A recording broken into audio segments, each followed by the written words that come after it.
नाशिक शहर police आयुक्तालयातील Panchavati police Thane हद्दीतील नवनाथ नगर पेठ road Panchavati येथे 18 एप्रिल 2026 रोजी सिगारेट दिली नाही म्हणून या गोष्टीचा राग आल्याने राहुल राऊत नामक युवकाची गंभीर दुखापत करून हत्या करण्यात आली होती व हत्या करणारा तेथून फरार झाला होता।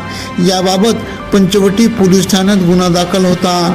याबाबतचा तपास नाशिक शहर गुंडा विरोधी पथक करत असताना मिळालेल्या गोपनीय माहितीवरून सातपूर परिसरातील फाशीचा डोंगर हॉटेल बॅरॅकोच्या बाजूला सापळा रचत पाहिजे असलेला आरोपी रोहिदास वामन आहेर वय 25 राहणार नवनाथ नगर पेठ रोड पंचवटी नाशिक याच्या मुसक्या आवळल्या व पुढील कारवाई कामे पंचवटी पोलीस ठाण्याकडे सुपूर्द करण्यात आले।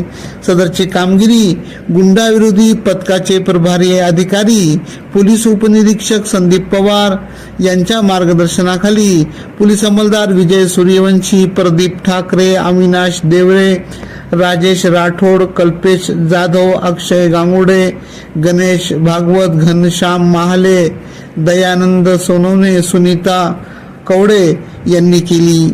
AKP न्यूज साठी ब्युरो चीफ अनवर खान पठाण, नाशिक।